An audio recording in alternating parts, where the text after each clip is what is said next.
Halo Sobat Denok Ayu semua, terima kasih karena masih setia menunggu video-video terbaru dari Denok Ayu Novel. Jangan pernah lupa ya untuk selalu subscribe, like, and comment, agar Denok semakin semangat upload videonya.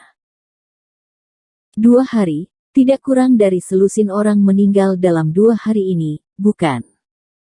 Begitu pernyataan yang beralasan ini keluar, kepala desa tua dan sekelompok penduduk desa segera saling melirik, mengangguk bersama, dengan wajah marah. Ya, Botak dan Cuan sedang melukai Tuan He dan Ani. Itu hanya merugikan semua orang di desa besar ini. Sial, bunuh mereka. Pantas, kalian berdua benar-benar berhati hitam.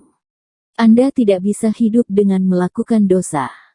Sekelompok penduduk desa segera mengubah sikap mereka, meneriaki Bal dan Suan. Melihat bahwa sesama penduduk desa tidak mendukung mereka, Tianzi dan Suanzi tiba-tiba menghadapi Abu, mengetahui bahwa mereka sudah mati. Mau tidak mau aku benci pria ras campuran. Tarik keluar, mati. Kepala Tian memberikan panggilan dingin kepada bawahannya, dan kemudian 2 perwira non-komisioner itu segera menyeret Botak dan Emboli itu keluar. Tapi Lin Yu duduk di samping dan tidak mengatakan apa-apa untuk menghentikannya. Kepala Tian benar. Bale dan Suan hampir membunuh semua orang di sini untuk keuntungan langsung mereka. Tuan Ho, Presiden N, inilah wajahnya. Pada saat ini, Fan Yan datang dengan 2 mangkuk mie telur kukus dan meletakkannya di depan Lin Yu dan Ani. Ani menelan ludah dan menelan, matanya berbinar untuk pertama kalinya. Dia menemukan bahwa semangkuk mie telur panas yang harum bisa begitu menarik. Namun, dia tidak terburu-buru melakukannya. Setelah Lin Yu mengambil sumpit, dia mengambil garpu, dan tertawa kecil saat makan dan memberi Fan Yan acungan jempol. Tuan Ho, ceritakan pada kami apa yang terjadi padamu di hutan.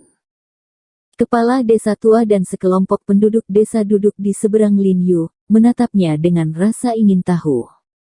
Lin Yu tersenyum dan berkata, sebenarnya, tidak ada dewa gunung di pegunungan. Yang kamu sebut dewa gunung hanyalah monyet besar. Monyet besar. Semua orang tidak bisa membantu tetapi sedikit terkejut, dan tiba-tiba mendengarkan dengan penuh perhatian. Lin Yu tidak menyembunyikannya, dia memberitahu mereka secara detail apa yang terjadi di pegunungan, termasuk bertemu dengan babi hutan, menemukan gua monyet, bertemu monyet besar, dan melawannya. Sekali lagi, mencoba mematahkan apa yang disebut legenda, Dewa Gunung. Sayangku, benar-benar ada monyet yang begitu besar. Harta karunnya adalah aku pernah mendengar orang mengatakan bahwa ada kuburan kuno di sana, kalau tidak para arkeolog tidak akan masuk. Setelah mendengar kata-kata Lin Yu, sekelompok penduduk desa saling memandang dengan curiga. Benarkah? Semua orang akan tahu saat kita masuk dan menangkap monyet ini. Lin Yu menoleh dan menatap kepala Tian, dan berkata, monyet ini telah membunuh begitu banyak orang. Ini adalah bencana bagi tetangga di tanah air. Kita harus menyingkirkannya. Justru karena keberadaan monyet inilah penduduk desa di petak hutan itu tidak berani masuk. Yah, apa yang kamu katakan itu masuk akal. Monyet ini tidak harus membunuh orang, tapi harus menyingkirkan begitu banyak orang. Kepala Tian segera mengangguk, setuju. Kami tidak datang ke sini untuk menangkap monyet bersamamu. Di pihak European Medical Association, seorang pria paruh baya dengan janggut kekuningan mendengar ini dan berkata dengan dingin, tugas pertama kita sekarang adalah menemukan inang virus ini dan mengembangkan serum yang dapat mengatasi virus ini. Ya, ini adalah prioritas utama kami. Asisten wanita berambut putih di sebelahnya pun langsung menggema, apalagi sekarang kita punya beberapa petunjuk untuk menemukan makhluk yang dicurigai sebagai inang virus. Mereka datang untuk mengembangkan rencana pengobatan untuk mengatasi virus tersebut dan kemudian mengambil bonus keluarga Rothschild. Oleh karena itu, mereka tidak tertarik untuk menangkap monyet dan melindungi keselamatan penduduk desa. Mereka menuntut agar kepala Tian menggunakan semua sumber daya yang mereka miliki untuk mendukung mereka. Oh, Apa kau sudah menemukan host virusnya? Lin Yu tidak bisa menahan sedikit terkejut ketika dia mendengar ini. Sejauh yang dia tahu, host virus itu adalah monyet di hutan tua di pegunungan. Tidak buruk. Pria dengan pipi meluruskan dadanya dengan bangga, dan mengedipkan mata ke asisten wanita di samping.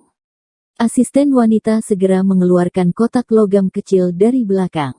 Dia mendorong tutup kotak logam, memperlihatkan dinding kaca. Melalui dinding kaca terlihat puluhan nyamuk hitam seukuran biji wijen di dalam kotak. Menurut pemeriksaan kami, nyamuk yang tidak mencolok ini membawa virus di dalam tubuhnya. Ini juga alasan mengapa virus kali ini menyebar begitu luas. Pria nakal itu percaya dirinya dengan kepala terangkat tinggi. Mustahil. Ani mencermati nyamuk di dalam kotak, dan buru-buru berkata, kami memeriksa nyamuk di awal dan menemukan bahwa tidak ada virus di dalamnya. Itu artinya tesmu tidak akurat. Pria berjanggut itu melirik Ani dan mencibir. Alis halus Ani mengerutkan kening. Baru saja akan membantah, Lin Yu tiba-tiba meraihnya. Dan kemudian Lin Yu berjalan ke kotak logam, mengerutkan kening dan berpikir dengan hati-hati, mengangkat kepalanya dan bergegas ke Hunan dan bertanya, jika aku tidak menebak jika salah, hanya sedikit dari nyamuk ini yang telah diuji mengandung virus. Mendengar kata-kata itu, wajah pria berjanggut itu tidak bisa membantu tetapi berubah. Jelas dia tidak berharap Lin Yu menebak dengan akurat.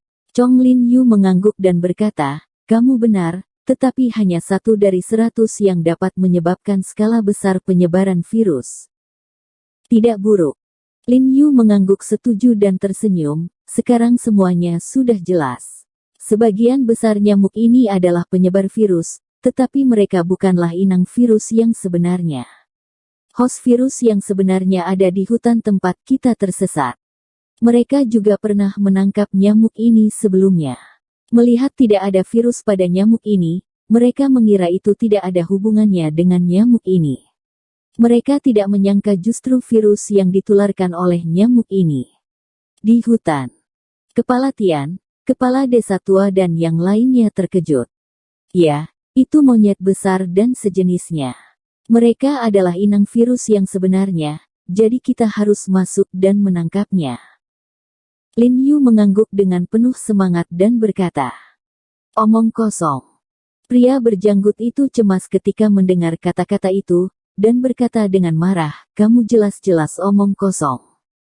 Apakah Anda menangkap monyet-monyet itu pada saat yang tidak masuk akal? Saya akan tahu, apa yang membuat Anda bersemangat. Lin Yu tersenyum padanya dengan acuh tak acuh dan berkata, kamu hanya perlu menjaga nyamukmu. Mari kita bicara tentang fakta. Pria berjanggut itu mendengus dingin dan berkata, oke, kalau begitu saya akan lihat bagaimana Anda membuat orang bodoh. Tuan Ho, jika Anda ingin pergi ke pegunungan untuk menangkap monyet, saya setuju, tapi... Kepala Tian berkata kepada Lin Yu dengan ekspresi malu, dalam beberapa hari terakhir, banyak orang di pasukan kita telah tertular virus, dan mereka kekurangan staf. Lin Yu mengerutkan kening. Dia telah memikirkan hal ini sebelumnya, dan berkata dengan suara rendah, jika tidak berhasil, mohon minta instruksi dari ibu kota. Jika Anda dapat menemukan sekelompok pasukan elit, itu akan bagus. Meskipun Lin Yu tidak memiliki masalah dengan monyet 1 lawan 1, masih sangat sulit untuk menangkap monyet dengan tangan kosong, jadi yang terbaik adalah mencari sekelompok personel elit seperti pasukan khusus dan pergi bersama mereka untuk menangkap monyet di pegunungan. Dia tahu bahwa pasukan elit tidak dapat dimobilisasi dengan cara mobilisasi, mereka harus disetujui oleh pemimpin tingkat tinggi. Apalagi ini adalah daerah epidemi, dan pemimpin tingkat tinggi tidak akan pernah membiarkan pasukan elit mereka mengambil risiko ini. Oh, sayang sekali. Kepala Tian bertepuk tangan dengan keras dan menghela nafas. Melaporkan. Pada saat ini, para penjaga masuk dan memberi hormat. Kepala Tian tampak cemas, dan berkata dengan tergesa-gesa, bagaimana, Bibrida dan Chat ditangkap? Tidak. Para penjaga buru-buru melaporkan dengan suara keras, para kamerat yang dikirim oleh wilayah militer Beijing ada di sini. Bersambung. Terima kasih sahabat Denok yang sudah mendengarkan video ini. Jangan lupa like, comment, and subscribe ya. Terima kasih.